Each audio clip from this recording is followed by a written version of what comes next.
É para os portugueses a minha primeira palavra. O vosso voto foi um voto de fé na democracia, ao inverter a abstenção que parecia imparável.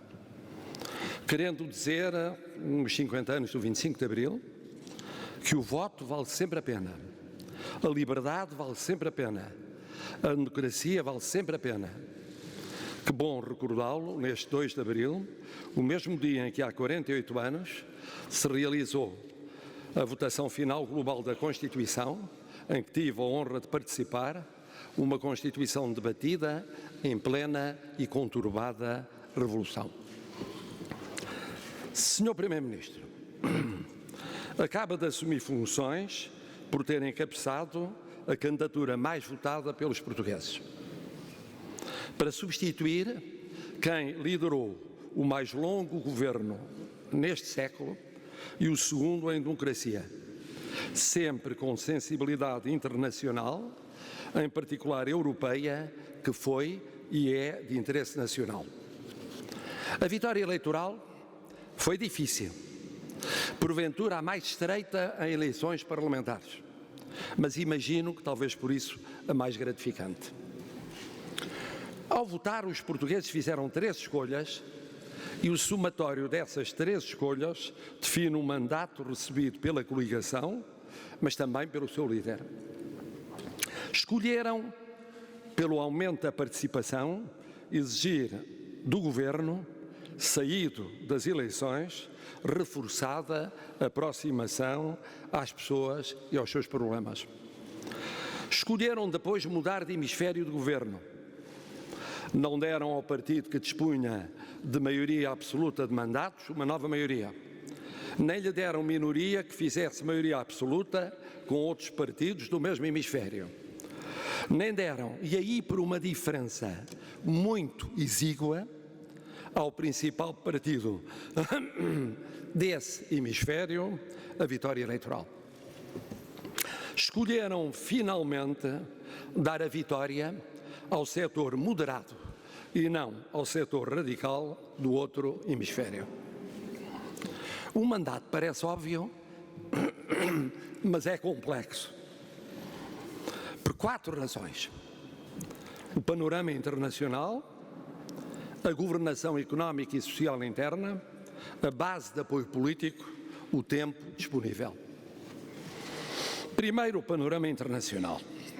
O mundo está pior em 2024 do que em 2023. E pode piorar, dependendo da influência das eleições norte-americanas nas guerras. E da influência das guerras na economia, no crescimento, na inflação e nos juros. O que Portugal pode fazer é pouco e é muito. Pouco porque o mais importante depende de outros. Muito porque podemos ter bom senso e fazer na Europa e no mundo o que resolva problemas e não os agrave. E manter a coerência e a credibilidade política e financeira que tanto trabalho nos tem dado a criar e a recriar ao longo de anos de democracia. Segundo, a governação económica e social interna. Aqui o papel é nacional. Onde não temos problemas, não os devemos criar.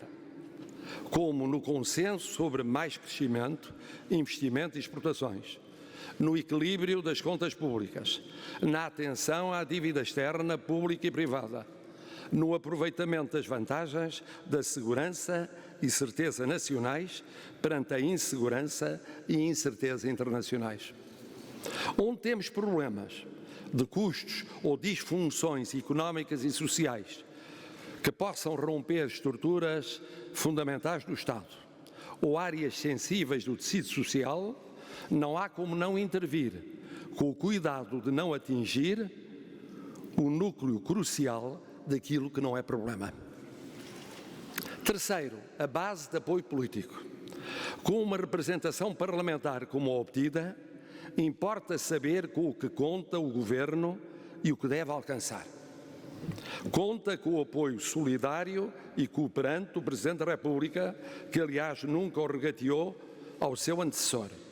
mas não conta com o apoio maioritário na Assembleia da República e tem de o construir com convergências mais prováveis em questões de regime, política externa, de defesa, europeia, financeira, de repercussões internacionais ou de compromissos eleitorais semelhantes. Para convergências menos prováveis, noutros domínios, o diálogo tem de ser muito mais aturado e muito mais exigente. Para decisões como reformas estruturais ou orçamentos de Estado, essa exigência é ainda de mais largo fôlego. Conta para tudo isso de um apoio popular que lhe deu a vitória, mas para o qual terá de conquistar muito mais portugueses, ou porque próximos nas ideias, ou porque convencidos que o trabalho que faz merece esse apoio alargado. Quarto, o tempo disponível. É muito longo em teoria, porque é de 4 anos. Na prática, para o que é muito urgente e para o que foi prometido em campanha, é muito curto. Para a saúde, plano de emergência, sem esquecer a estabilização de todo o modelo de gestão do Serviço Nacional de Saúde. Para a habitação, maior abertura ao privado e ao social, atenção às classes médias, sem esquecer os que necessitarão sempre de habitação de iniciativa pública. Para a educação, pacificação dos anos letivos, em especial na escola pública, sem esquecer os professores. Para a permanente aceleração do PRR e crescente foco no Portugal 2030. Para a localização do aeroporto, a solução da TAP e a contínua aposta na ferrovia. Para a mais visível eficácia da entidade de transparência no combate à corrupção. Noutro plano, mas muito urgente, mais ainda em tempo de guerra, para a valorização do Estatuto Militar. Em tempo de segurança, para o fim da discriminação entre as várias forças. Em tempo de novos consensos sobre justiça, para a superação de bloqueios e incompreensões que travem a economia, a sociedade, a justiça e a democracia. Sr. Primeiro-Ministro, em suma, o mundo não ajuda. A governação económica e social interna pode ajudar. A base de apoio político, tal como o tempo, dependem do alargamento da primeira e do uso do segundo. E de como atuarem aqueles que só ganham com soluções estáveis para o regime e para os portugueses. Será uma missão impossível? Não o creio. Francisco Salgado Zenha gostava de dizer: há sempre soluções em democracia. E será muito difícil? Certamente. Um clássico, Frei Manuel Bernardes, escrevia no final do século XVII uma obra intitulada de O Pão Partido em Pequeninos.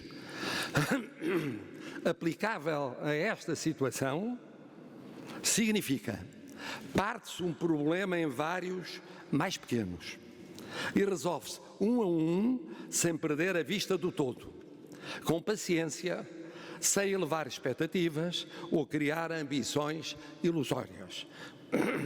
Pode não ser espetacular neste tempo de grandes emoções, paixões, seduções pela sensação imediata, mas poderá ser um caminho com virtualidades.